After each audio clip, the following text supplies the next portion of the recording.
বন্ধুরা কেমন আছেন? চ্যানেল 16 এর পক্ষ থেকে আপনাদের সবাইকে শুভেচ্ছা। আসুন এমন একটা দেশের কথা কল্পনা করি, যেই দেশের কোথাও কোনো শান্তি নেই, যেই দেশের মহামান্য রাষ্ট্রপতি একটা সাংবিধানিক পোস্ট, সেই পোস্টের সাথে প্রধান উপদেষ্টার কোনো মুখ দেখা দেখি নেই, যেই দেশে উপদেষ্টারা রাষ্ট্রপতির সাথে কথা বলেন না, রাষ্ট্রপতি আছেন কিনা সেটাও আমাদের জানা নেই, যেই দেশের প্রধান সেনাপতির সাথে প্রধান উপদেষ্টার কোনো সম্পর্ক নেই, যোগাযোগ নেই,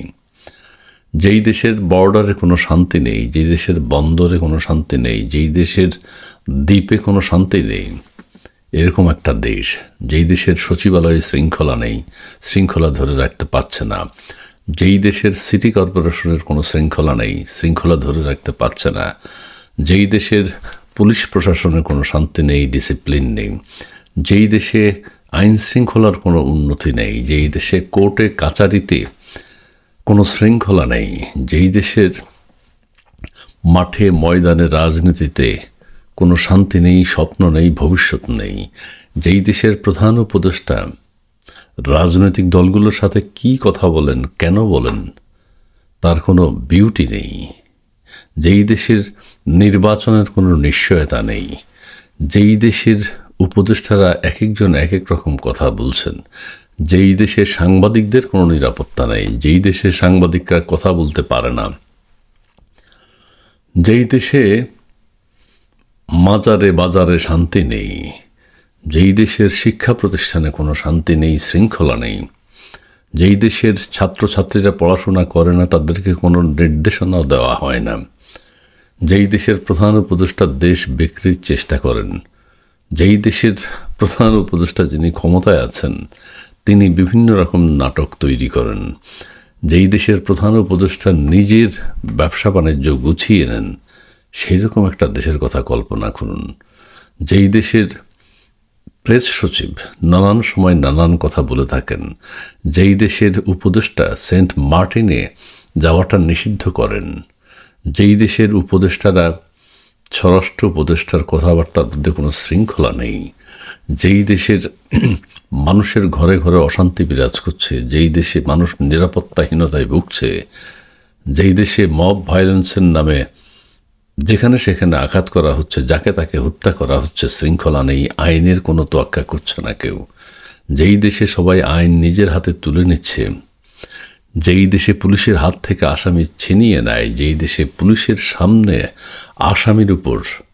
অত্যাচার করা হয়, নির্যাতন করা হয়, সেরকম একটা দেশের কথা কল্পনা করুন, যেই দেশের পথে ঘাটে কোনো প্রকার শৃঙ্খলা একটা সরকার ধরে রাখতে পারছে না, যেই দেশের মানুষের মনে একজন নোবেল লরিয়েট কোনো শান্তি দিতে পারছে না, সেরকম একটা দেশে আমরা আছি, যেই দেশের পথে ঘাটে যখন যেখানেই তাকাবেন বিশৃঙ্খল অবস্থা, যেই দেশের সোশ্যাল মিডিয়াতে কোনো শান্তি নেই, বিশৃঙ্খলা বিরাজ করছে, অশ্লীলতা বিরাজ করছে, যেই দেশের প্রধান উপদেষ্টা পদত্যাগ নাটক করেছেন, যেই দেশের আরও নানান রকম সমস্যা এই দেশে এখন তৈরি হচ্ছে, দেখতে পাচ্ছি গত 9 মাসে যেই দেশ থেকে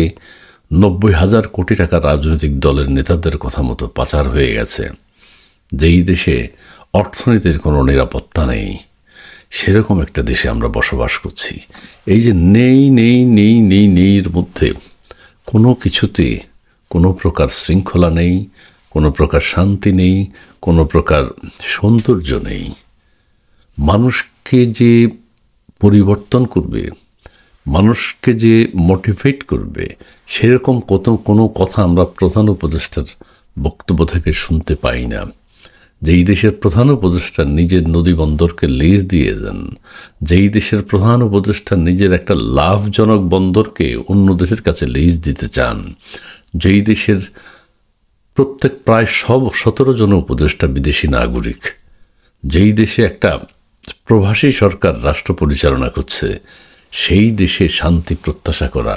আসলে দুরূহ ব্যাপার। জনগণের কোনো ম্যান্ডেট নেই যাদের উপরে, তারা কিভাবে রাষ্ট্র পরিচালনা করবে? তারা তো নাটক করবেই। নাটকের দৃশ্যগুলো আমরা দেখতে পাবো, দেশবাসী দেখতে পাবে, কিন্তু দেশের মানুষের মনে কোথাও একটু যে নিঃশ্বাস নেবে, শান্তি পাবে কোথাও গিয়ে, সেই ফুরসত বাংলাদেশের রাজনীতিতে নেই। বাংলাদেশের বর্তমান ব্যবস্থাপনায় সেটা নেই। যেই দেশের প্রধান উপদেষ্টা একজন লোভী মানুষ, যেই দেশের প্রধান উপদেষ্টার সব কিছু থাকার পরেও একজন নোবেল লরিয়েট, তিনি বলছেন তার কিছুই নেই। যেই দেশের প্রধান উপদেষ্টা সমস্ত ব্যবসা বাণিজ্য ক্ষমতায় থেকে তার প্রতিষ্ঠিত প্রতিষ্ঠানগুলোকে দিয়ে যাচ্ছেন, সেই দেশে শান্তি আসতে পারে বলে দেশবাসী মনে করে না। একজন নিবেদিত প্রাণ, একজন চৌকস, একজন ভালো লাগার মানুষ যদি রাষ্ট্র ক্ষমতায় আসতেন, একটা শৃঙ্খলা তৈরি করতে পারতেন। একজন প্রধান উপদেষ্টা যদি বলতেন যে কেউ একজন অতীতে যা কিছু হয়েছে সব কিছু ভুলে গিয়ে আসুন সবাই মিলে আমরা নতুন একটা বাংলাদেশ গড়ি। কিন্তু এখন তারা যে বাংলাদেশ গড়তে চাচ্ছেন, এই বাংলাদেশ জাতি চাচ্ছে না। এই বাংলাদেশ, নতুন বাংলাদেশ গড়ার দায়িত্ব এই উপদেষ্টা মণ্ডলীর না, এই প্রধান উপদেষ্টার না, সেটাই তাদেরকে বুঝতে হবে। নতুন বাংলাদেশ গড়বে সারা বাংলাদেশের মানুষ, কিন্তু বাংলাদেশের 5, 6, 10 কোটি মানুষকে বাদ দিয়ে তিনি একটা পরিবার গড়তে চান, যেই পরিবারে কোনো শান্তি নেই, যেই পরিবারে হানাহানি, মারামারি, কাটাকাটি, একে অপরের সাথে কোনো সখ্যতা নেই, একজন আরেকজনের মুখ পর্যন্ত দেখতে পারেন না। সেই দেশে একজন নোবেল লরিয়েট, সারা পৃথিবীর নোবেল লরিয়েটকে আমরা দেখি, কিছু কিছু নোবেল লরিয়েট আছেন ধ্বংসাত্মক, তাদেরকে তৈরি করা হয়। এবং কেউ কেউ ধারণা করছেন বাংলাদেশকে কি ধ্বংস করার জন্য একজন নোবেল বিজয়ী আমাদের সামনে উপস্থিত হয়েছেন, আমাদের সামনে হাজির করা হয়েছে, এবং যার কীর্তিকলাপ আমরা দেখতে পাচ্ছি, যিনি তার নিজের স্বার্থ ছাড়া দেশের মানুষের স্বার্থ, দেশের স্বাধীনতা, সার্বভৌমত্বের ব্যাপারে যিনি কোনো ভূমিকা রাখতে পারেন না, তার কাছে দেশ অনিরাপদ। বন্ধুরা, ভালো থাকবেন, সুস্থ থাকবেন। ধন্যবাদ।